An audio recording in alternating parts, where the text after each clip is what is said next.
is a dude who we can't wait to see back on TV again. Listen, it's about to go down July 1st. The new season of Power premieres. One time, we got Mr. Joseph Sikora on the line. What up, homie? Yeah, what's going on, man? I can't wait. July 1st, 9 p.m. stars. Yo, man, like, you guys have created such an event. There was a lot of things that was left in the balance at the end of last season. Where we picking up from? We pick it up exactly right where we left off with the three amigos in the Mustang. Tommy asking if anybody's up for some Italian.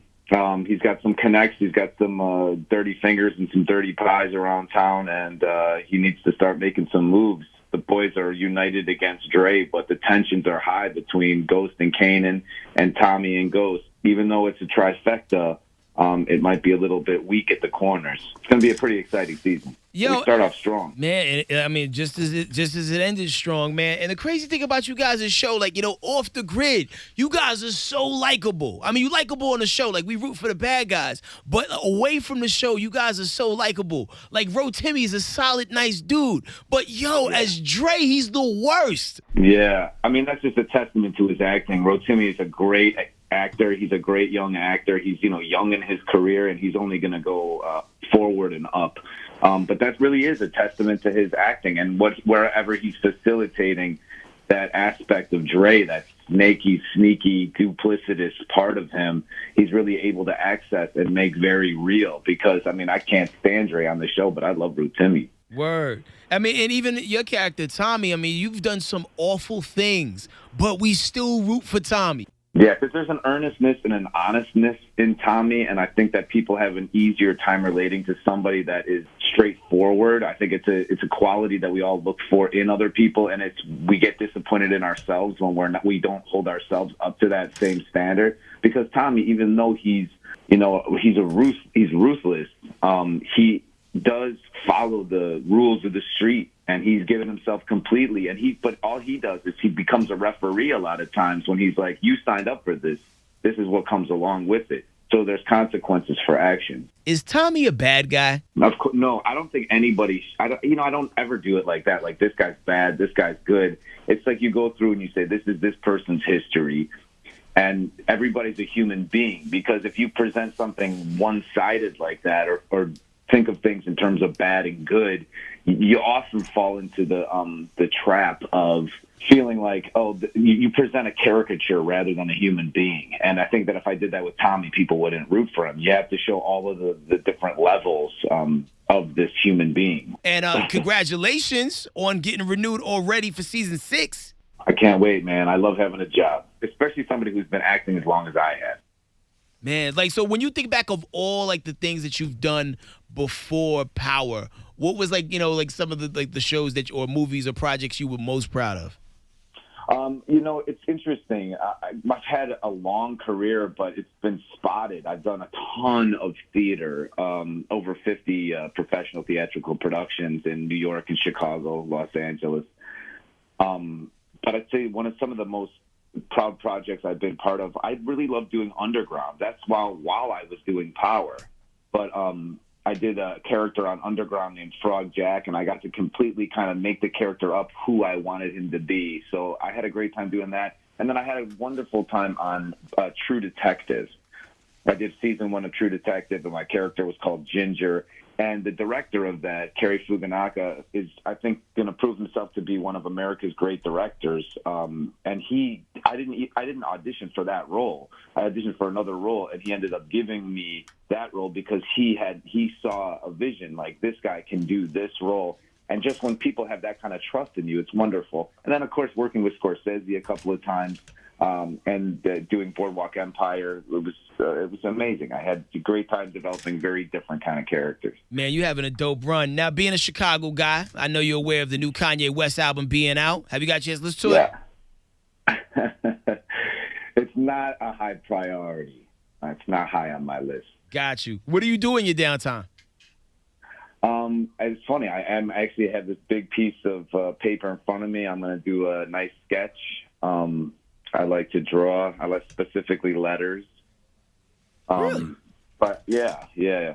I was a graffiti writer for my whole life, since I was 11 years old. Say word. So what do you write under? I'm not going to give away anything, but I will say my crew is J4S. We are nationwide. We are worldwide. We've been around since 1991. Big ups to all the boys in the Shy on the floor. So if you're riding around on the train or riding around through the streets of Chicago, you could actually see some of your work up there somewhere around.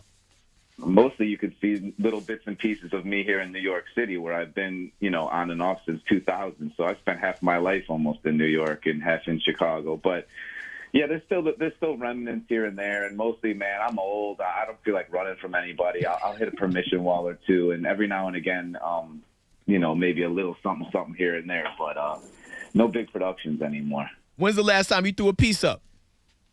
I guess it was about 2 years ago in the South Bronx. I was with my buddy and director Yves Rivera, who's also a former graph writer.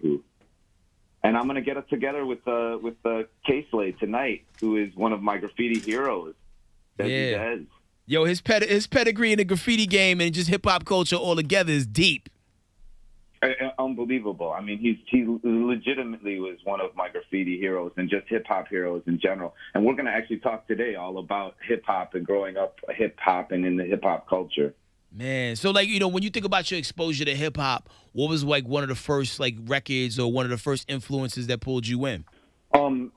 Just in terms of the rap music aspect of hip-hop, I would say that some of the albums that pulled me in initially were albums from the 80s, definitely. It Takes a Nation of Millions to Hold Us Back was hugely influential and kind of blew my mind in all of these different ways. I mean, I loved how politicized it was.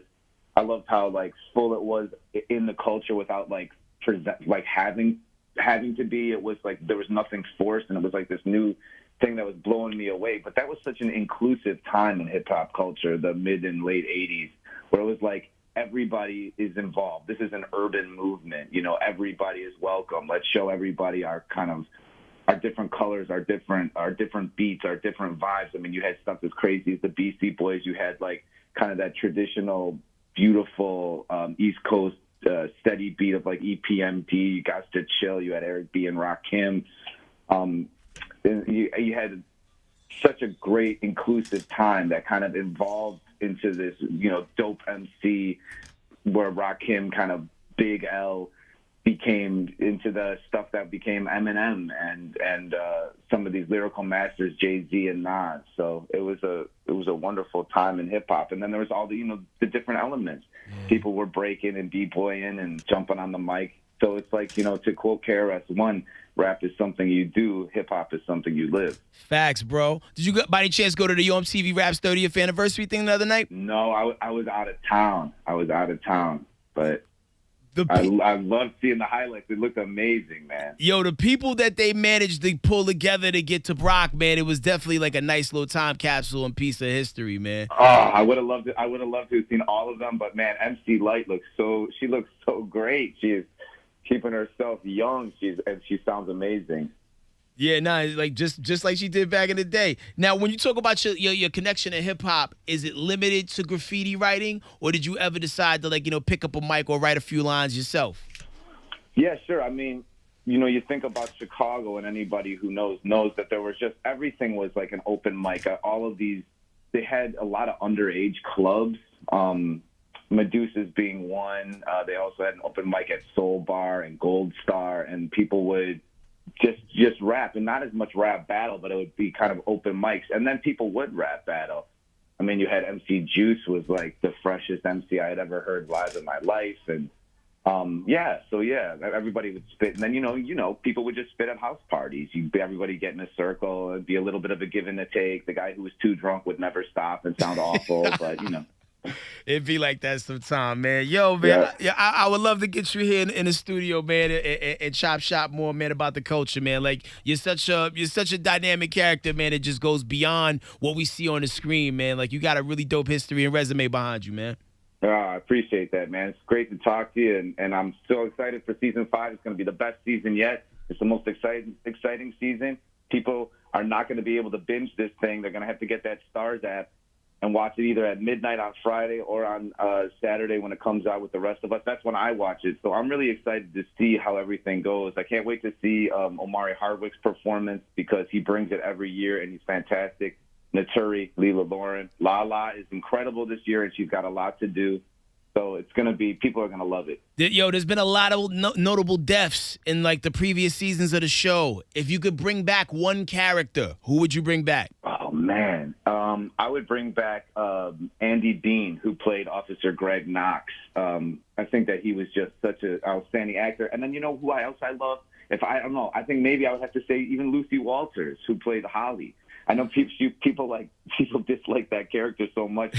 She was a fantastic person to work with and such a nice person. But maybe in terms of the storyline, Andy Bean's character of Agent Greg Knox. Yo, like Greg, like he was just so damn nosy. I mean, as most cops are. 100%. It was just like you just watching. I cringed every time. But he was another person who was such a good actor that you're just like, I hated the character in some ways, but I think he added so much to that weird dynamic between Ghost and Angela, and he was actually correct, and he had his finger on the pulse on this guy until he got himself killed because he was digging too hard. Yeah, I think played out like real life, man. Well, yo, continued success with everything, Mr. Sikora. Season 5 of Power pops off Sunday, 8/7 Central on Stars. Be sure you subscribe, get the app, support these brothers, and let's get this Emmy this year, all right? One time. All right, Ricky Smiley Morning Show. Let's get the awards for that too. Oh, no doubt, man. We campaigning. One time for Joseph Sikora. Thank you, brother. Peace.